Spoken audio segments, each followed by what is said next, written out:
Fellow councillors, ladies and gentlemen, good morning and welcome to this meeting of the Council.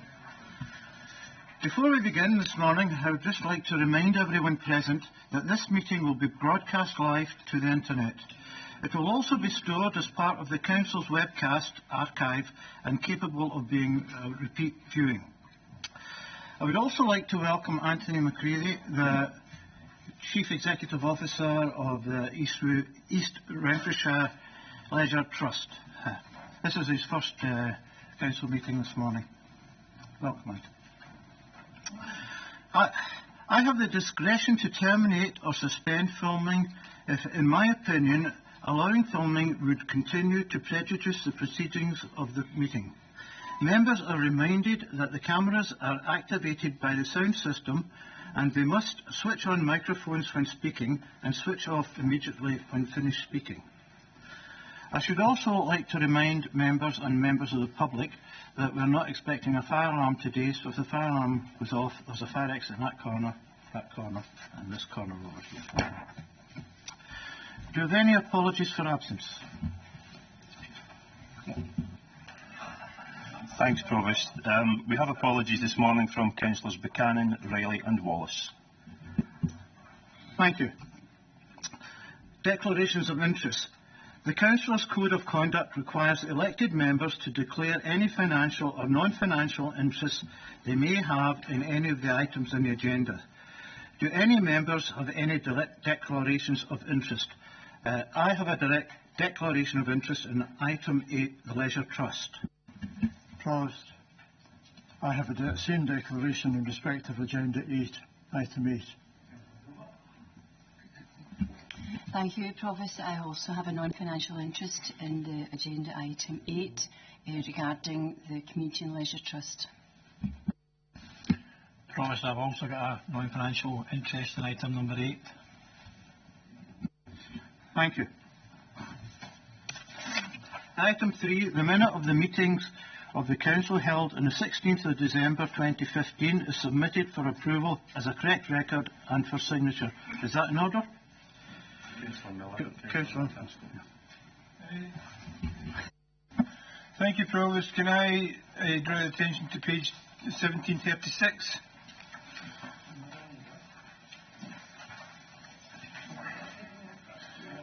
Too early. Is that the next one? Right, thank you. I'm obliged, Provost, if I can refer you to page 1728, statement kept by conveners, and paragraph 1853, the local government financial settlement. Given that Naive and I made comment regarding the meeting being delayed from February to sometime in March, which is precisely what has taken place, I would have thought that should have appeared in the minute. I'm prepared to hear a ruling on it. Provost, usual comment about minutes, they're not verbatim. People say things which are recorded, people say things which aren't. I accept the fact that Councillor McCaskill did make a comment, but it's not been recorded. There's no issue with it. If the Councillor happy for the minute to be amended subject to that inclusion, that's fine, but if the Councillor happy for the minute to be as it stands, then equally that's fine. Would you be happy with the alteration being made? I would be obliged if that would be the case, Provost. Is the Council happy? Would the Council happy to agree to that? Yes.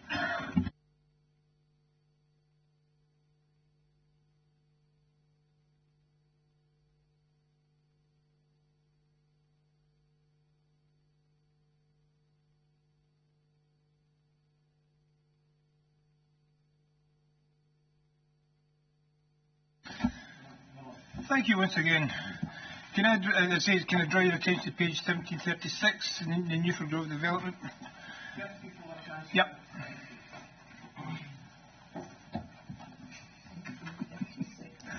Yes, 1736. It's the second paragraph where Councillor Miller, it says Councillor Miller stated that I was opposed to the proposed development. That is incorrect. I was opposed to the access point only, and not the development itself. The second part of that is the first paragraph where it said Councillor Kane stated that young children would be attending or unlikely that buses would have use to access. It's probably not the case because buses will have access to the facility. Provost, through you, in relation to the first comment, happy to amend the minute as Councillor Miller has requested. In terms of the second comment, and Councillor Kane himself might want to comment, but it does say unlikely, it doesn't say would, not, or would, so unlikely is open-ended in that regard. Sorry. Could I come in here first of all and just say that what was actually said was that buses wouldn't be used. I was there and it was me that raised the thing about buses. So. For clarity, I referred to the use of busing children to pre-5 establishments as a policy of the council. That was what I referred to in that meeting. Okay. Councillor Miller, do you want to come back? No, as you said, Provost, as you raised it, and I'll leave it up to you as to whether you accept that or not. Okay. Provost, again through you, if there's to be a subsequent amendment in relation to what Councillor Kane has said, I think we should be really taking the words of Councillor Kane rather than what somebody else thought Councillor Kane actually said. So we can certainly amend the minute to reflect the words that Councillor Kane has mentioned just now. Okay, that's fine.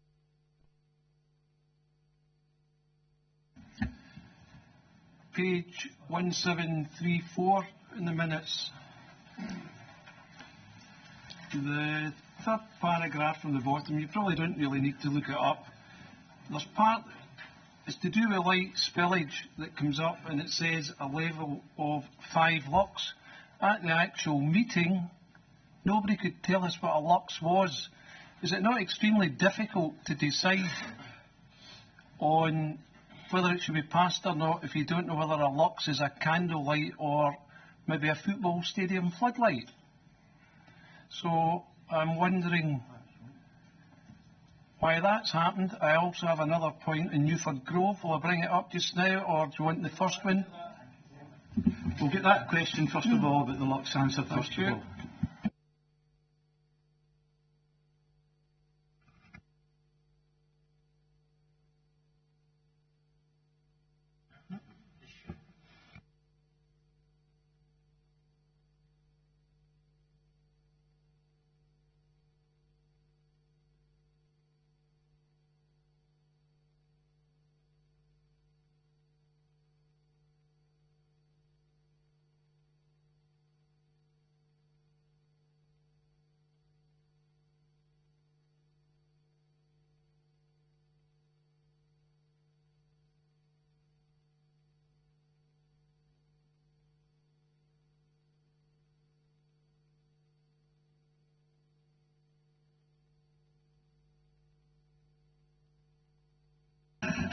Okay, Councillor Robertson. Thank you very much for that. But I think it would have been advantageous if it was actually known at the meeting. But that's fine, thank you. Councillor Robertson, your second question. My second question is to do with Newford Grove. The actual independent survey that was done on it, the entrance that we're going to use, it's approximately 24 miles an hour, whereas East Wren, its advert is round schools 20's plenty. The entrance that was proposed by the residents was 17. It's passed. I would like to know what extra safety measures will be put in to safeguard the young people that will use this.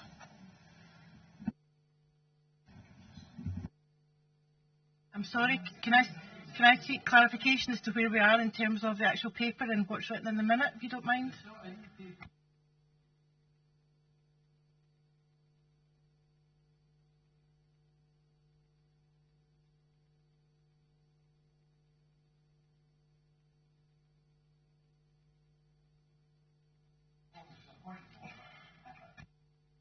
Councillor Robertson posed a very reasonable question, but I just wonder, is this the place to do it when we're really looking at the veracity of the minutes rather than having open-ended questions?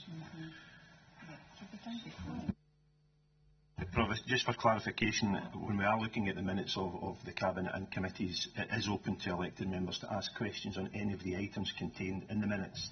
It's accuracy and questions on the content. Mrs McCartney. Thank you, Provost. I've just sought clarification from Mrs Fraser. The reference, I believe, I understand, I don't have the papers with me, but I think the reference you're making to relates to the information that was when the transportation assessment that was undertaken, which measured the actual speed of the cars in the street at the moment. Yes.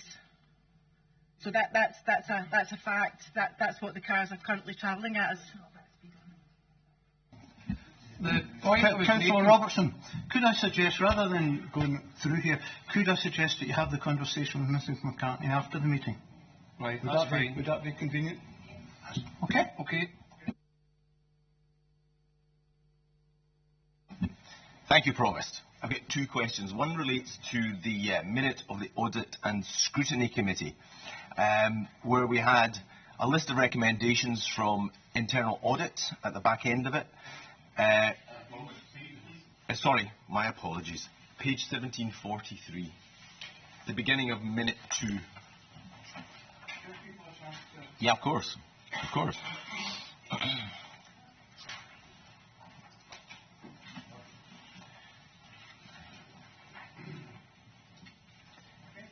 There are a range of failures in our internal controls pointed out in this. And I think, to be fair, we are putting in a new system which will definitely help with some of the processes. My concern is there are 13 clearly identifiable failures in management that it don't matter what system you put in if management is failing. And I'm going to give some for examples. If people don't know how to use the new system, because people clearly were using Excel who had very little idea of how to use the functionality of Excel, it's quite clearly documented in the report. So they're doing tasks again and again and again. There was quite significant absence problems, as we have over the council, and you'll know that we have one of the worst absence records in Scotland. And there are issues there around not backfilling people. There are issues around lack of communication, not following internal audit's previous advice. There are issues around... Councillor Swift, could you get to the actual question that you're coming to? My point is, there are a list as long as your arm of management failures. And my problem is, you can put in a new system, but that does not resolve the management failures.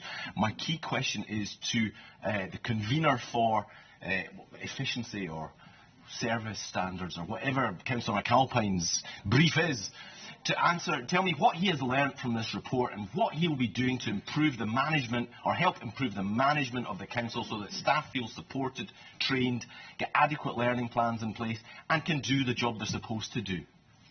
Councillor Lafferty and then Councillor McAlpine. Provost, I fully accept the duty and responsibility of the Audit Committee to scrutinise council services. But as I understand it, this is the rather lengthy minutes of the proceedings of the meeting. Correct me if I'm wrong, but I understand the reports will be coming from the Audit Committee to Cabinet, where we'll have the opportunity to consider in depth the points they've raised. So are we not perhaps preempting matters somewhat by a lengthy discussion of the minutes at this time? Councillor McAlpine, do you want to come in as well? Yes, always happy to answer questions from Councillor Swift. As the Finance and Corporate Convener, we are clearly disappointed in some of the failings and we have taken action to improve the situation. I think you'll be very impressed with the new computer system which is called Care Finance, and that has now been rolled out where social workers and finance staff input straight away onto the computer, cuts out all the spreadsheets, all the bits of paper, and that's a new way of doing things. And this is the way that social work finance is run on all the other councils. We're probably a wee bit late to it, I do accept that from Councillor Swift, but I think you'll be very impressed by the improvements, and as we get further reports I think you'll be very impressed. Mrs McCrossan, do you wish to comment as well? Thanks, Provost. If I could just add that to address the management issues which were specifically referred to there, it's worth pointing out that part of the actions in response to this are that not only were we putting in a new care finance system, as Councillor McAlpin said, but also that there has been a restructuring of the whole finance team down at the HSCP. And we have a new, obviously with the IGIB coming in, we've got a new management structure with the Chief Financial Officer solely dedicated to the IGIB, which will strengthen the financial controls there.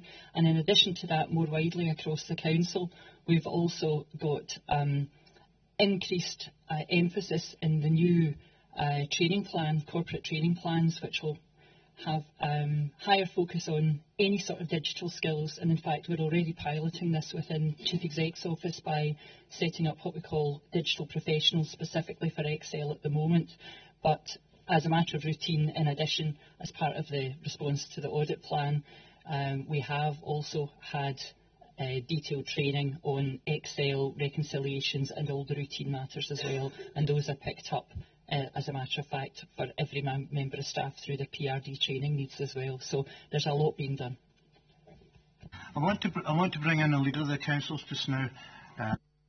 Thank you, Provost. It's perhaps just to reassure Councillor Swift and perhaps to remind them that this particular issue was in fact discovered within the CHCP. It wasn't discovered by the Audit Committee, nor was it discovered by an internal auditor. In fact, when the problem was first realised, it was brought to Cabinet. Cabinet have considered this matter on a number of occasions, as indeed did the CHCP committee, as was, and did a series of recommendations. The Chief Executive and the various directors have looked at this in some detail, and there is already an action plan in place to deal with it, as Councillor McAlpin has outlined. The Conservative group seem to go on and on and on about this. If there is issues still out there that the Audit Committee wish to draw to the Cabinet's attention, then I give the absolute assurance that we will look at it. But it's to give you the reassurance that the Chief Executive and the Directors have put appropriate measures in place, approved already by Cabinet, and I would be happy to look at anything that the Audit Committee are prepared to identify which is not already in place by the actions of Cabinet and Chief Officers. Councillor Grant. Thank you, Provost. It's just to reassure all members, if they're taking the trouble to read the minute of this particular Audit Committee, that the matter is not yet concluded, and you can see that at the end of that minute. So it's just to reassure everyone that the matter is not yet concluded, and there are still questions that we're looking for answers. And so I believe it will be continued further down the line for further answers.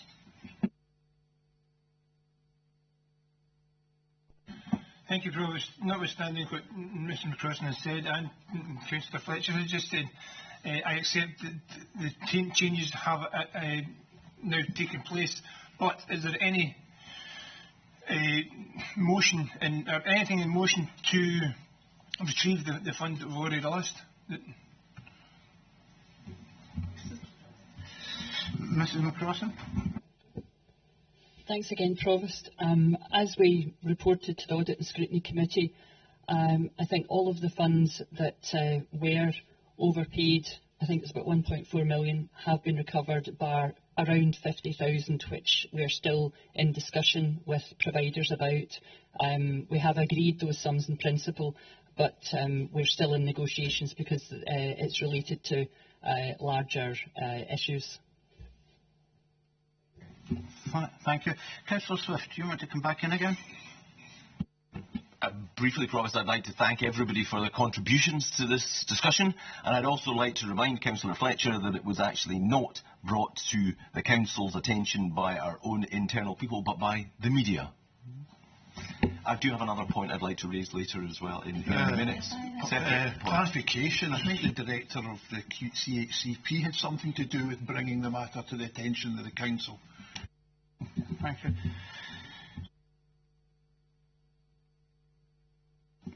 soon as we realised there was a significant problem, we raised it with both the IGB and Cabinet. We've been, I think, extremely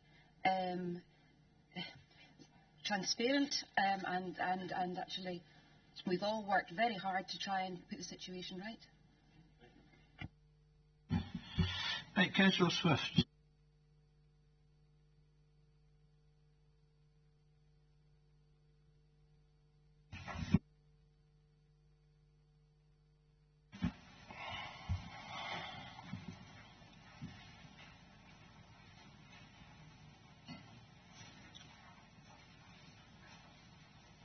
Just want to give people time. Okay.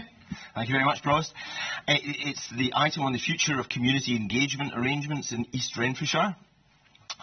I wanted to ask if we had taken external or internal legal advice on this, given that we've had issues with external legal advice in the past.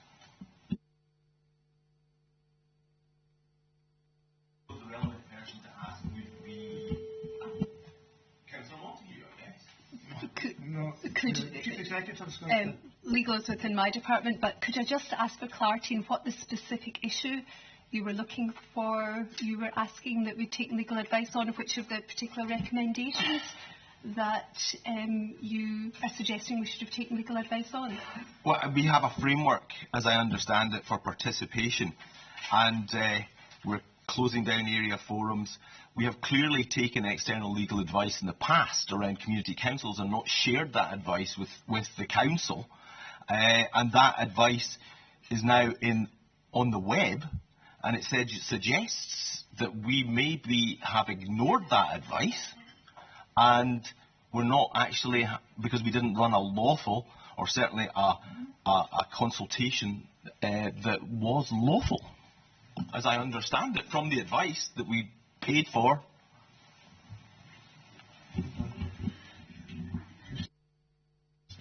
Mrs. Innes, you want to come in? Okay, thanks very much. Happy to come in with reference to the item on the future of community engagement arrangements.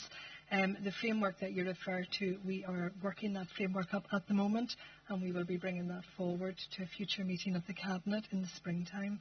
So it is at that point we'll be considering what our Council's response to the new Community Empowerment Act is, and of course we will be ensuring that complies with our statutory duties, as you would expect. Members will recall that just before Christmas we had a session with members on the Community Empowerment Act and what the statutory responsibilities that would fall on the Council would be. And that was really as well about engaging with members and ensuring that they influenced the framework that we're going to bring forward in the spring. Councillor Swift, is that? Thank you very much, Provost. Yeah, I think my concerns were related to a past paper that the Council debated in the Chamber. We had sought external legal advice on it, and we'd ignored the legal advice. And I think it wasn't for all of the members of the Council, that legal advice appears to be suggesting that we didn't run a lawful consultation. And that, I think, is my problem, is I want to be sure that we don't, because we didn't know that as elected members. We discussed a paper. Provost, I think if Councillor Swift is referring to the legal advice in relation to community councils, that's yes. a specific matter in relation to community councils alone. Yes. Any legalities around further and wider community engagement will be taken forward, as Mrs Innes has said, as part of the development of the sort of community engagement strategy that the Council will put in place. Okay, it's one of these things I think we should look at generally, is whether we're giving elected members the appropriate information to be able to have a proper debate. So thank you for that. Thank you. Can we move on now? Item 5, Provost engagements. These are the usual civic engagements and civic duties report. This is for information and for noting. Is this agreed? Item 6, statements by conveners.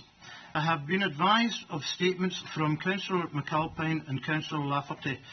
I'll take Councillor McAlpine first of all. Thank you very much, Provost. As you know, your pension is very important to all councillors here and local government workers as well. And it's just really to advise the Council that I'm now the COSLA rep on the newly established Scottish Local Government Pensions Advisory Board. And this board looks at all the 12 pension schemes throughout Scotland and makes sure there's enough money to make sure that all councillors and local government staff will have decent pensions when they need it. So it's really just to let you know, and I'll keep the Council posted on developments. Thank you. Thank you, Councillor McAlpine. I now call on Councillor Lafferty to give a report on the IGB. Thank you, Provost. I'm grateful to the briefings from Ms Murray, the Chief Officer of the HSCP, and Ms Milland, Head of Policy. It allows me to state that although the Integration Joint Board does not meet until the 17th of February next week, our Chief Finance Officer gave our IGB seminar a useful presentation on developing our financial strategy, including an update on how our set-aside budget for hospital services will be calculated. I chaired the first meeting of the IJB Performance and Audit Committee, and I'm pleased that another piece of the IJB performance structure has been put into place. As chair of this group, I benefit from the advice and guidance of Michelle Blair, the Council's Chief Auditor, as well as Eamon Daly, Democratic Services Manager. Those of you who travel along Eastwood Mains Road will be aware that the Eastwood Health and Care Centre is progressing well, despite the tragic early death of our architect, Gareth Hoskins, in January. We expect the building to be handed over next month, and plans are well underway for the building to be operational in June. The IGB is grateful for the significant investment of the Council in this state-of-the-art health and care facility. Thank you, Councillor Lafferty. Question, Councillor Lafferty. Well, after the Health and Care Centre is opened, will councillors be given a tour of the facility? Are you prepared to take the question, Councillor Lafferty? You don't need to. Oh, I'm sure we can accommodate that request. I'm sure the IGB will be happy to accommodate. Thank you, Councillor Lafferty. Knowledge from the Chief Officer, yeah. Okay. Move on to item 7. Statements by representatives of joint boards, committees and Community Justice Authority. I have not been advised of any statements. Item 8, East Renfrewshire Cultural and Leisure Trust Business Plan 2016-17. This report is seeking approval for the Culture and Leisure Trust Business Plan 2016-17, including the proposed 2016-17 budget for the Trust. Are there any questions or comments on the report of the business plan? Right, okay, I'll take Councillor Swift first. Thank you, Provost. Page 5, point 4, first bullet point. The annual business plan is to be presented to the Council not less than 3 months before the beginning of the financial year. I think we're less than that. That's just a point for future. Can we have this maybe in the December meeting is the question I would like to ask.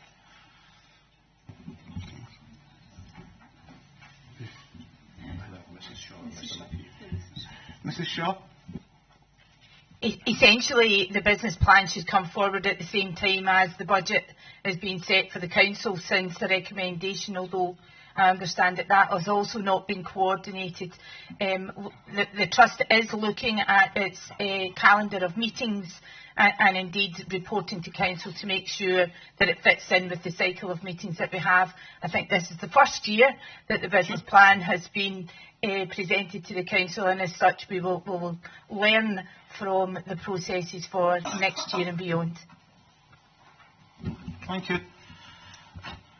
Councillor Robertson, I think you wanted to... It was just a question to ask. The old Deacon's Bank clubhouse is getting renovated by Lloyd Leisure, I think it is, or whatever the group's called, David Lloyd. What impact do you think that will have in the future in the Leisure Trust's revenue? if a new facility so close by is here, will that be taken into account? Can I bring? Yes, absolutely. Provost, undoubtedly it will have some impact, and as a result of that, one of the proposals in this business plan is to make our gym offer more competitive. We're reducing the membership price by 25%. We're aware that we face competition from a number of providers, and one of the elements that was identified by users, and particularly those who had left our gym membership, was that the price was one of the main elements. So we are alive to competition. Okay, Councillor O'Keefe. Thank you, Provost. I think just 2 quick points. Firstly, it's good to see this report before us in order that the full council can scrutinise the activities of the Leisure Trust as stated, I think, at a previous council meeting. The other point is just actually a point on the recommendations at 18 on page 7.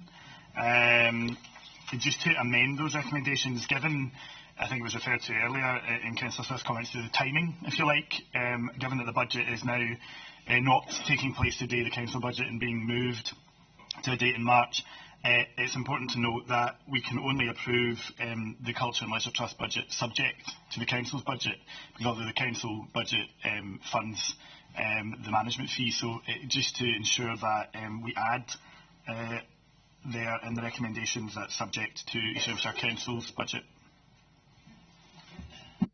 Do we have a seconder for M1? Councillor. Okay. Councillor Miller, first of all. Sorry, I'm not really up in tax situations, but I know that the main issue about the leisure, Culture and Leisure Trust plan is to reclaim VAT. How does that stand as far as tax evasion is concerned with HMRC? Just a question. Mrs. McCrossan.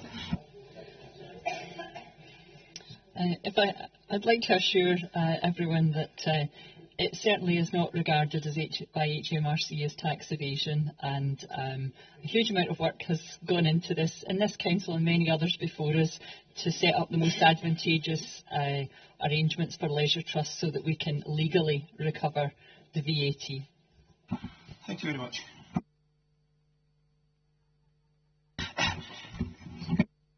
Councillor Swift and then Councillor Cunningham. Thank you very much, Provost. I also would like to welcome and acknowledge that tax avoidance is a good thing. Councillor Cunningham, first of all.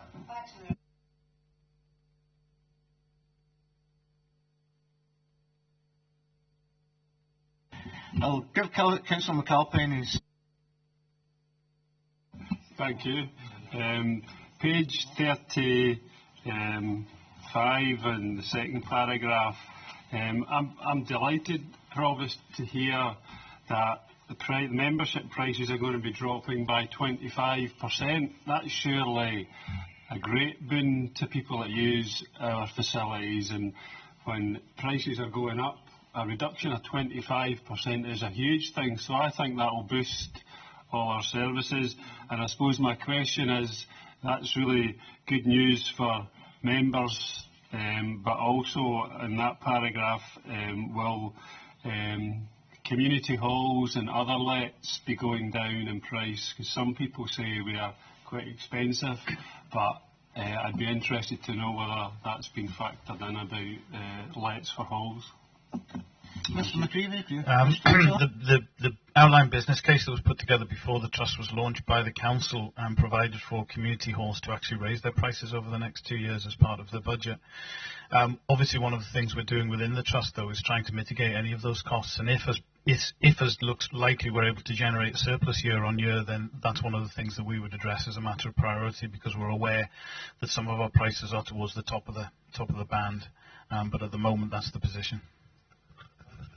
Okay, thank you.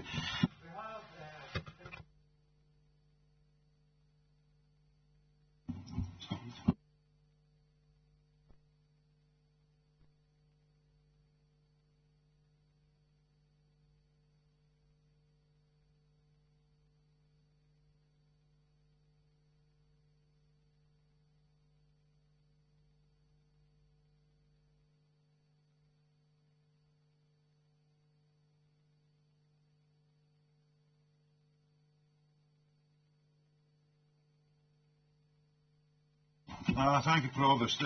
Page 92, paragraph 28.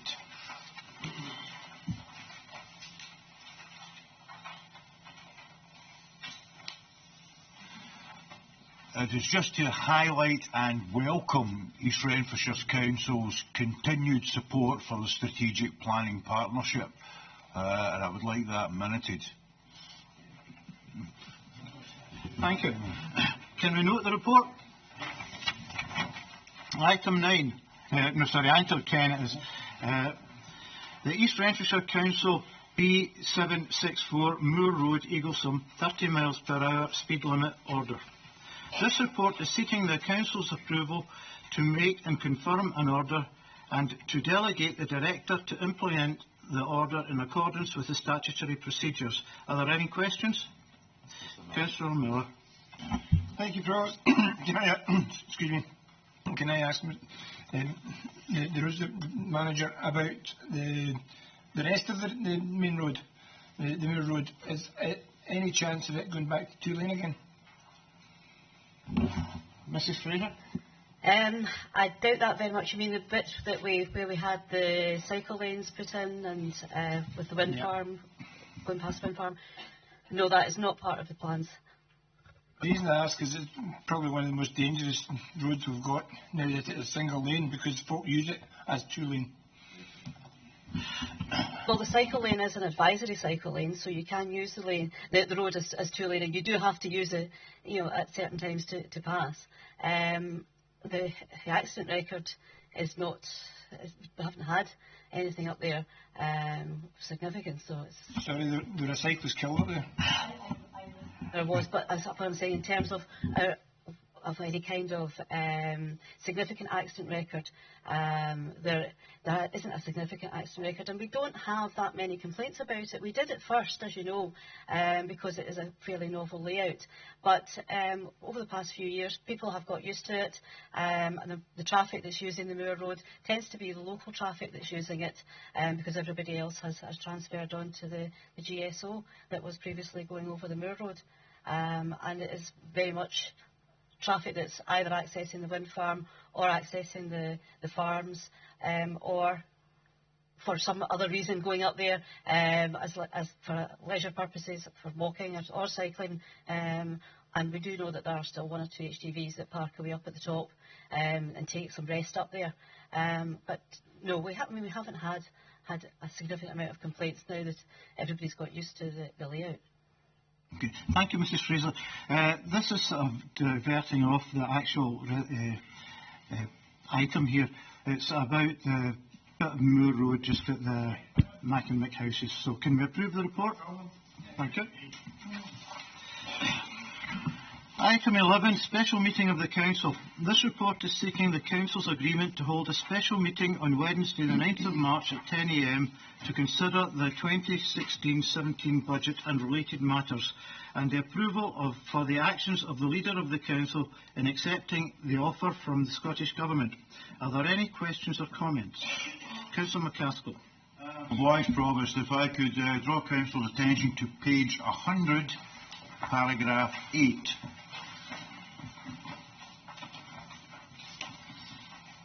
And it's the final sentence which states, in addition, the Council may not be able to access the additional funds provided to the IGIB, although this is still unclear.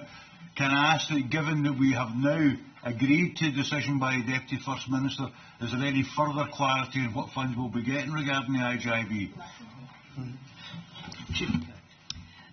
We are still working on that at the moment. There is a formula that in the letter, so it's not a specific formula, but the wording of the letter we're analysing at the moment. We believe, Mrs McCross and myself have been working on it, we believe we're getting quite close to identifying the funding. We will then be working with Mrs Murray and Leslie Bearden, who's the Section 95 officer for the IGB, to agree the amount of money for the IGB that can be deducted from the Council's contribution. I think we're getting quite close to that, but the final decision has to be signed off by Leslie Bearden as the Section 95 officer, and we won't be able to do that till at earliest next week. but we will try and keep all the political parties as up to date in that as we can. Thank you. Councillor McCaskill on that. Just as a follow-up to that, can I assume, Chief Executive, that you're satisfied that we'll know what's at stake by the time of the special council meeting? Yes, I think we're getting very close to that. At the moment, we've at the moment got at least a ballpark figure for how much that will be, although there's some details still to be worked through. So I would expect within a week or so that will be clarified. I'm obliged. Councillor Miller, you want to? Yeah, just like to comment on Councillor Fletcher's letter and say I congratulate him on it, and say I reiterate the fact that we really don't have a lot of choice. Thank you, Councillor Miller. Is there any other comments? Can we approve the report? Right. That concludes this morning's business, and thank you for your attendance.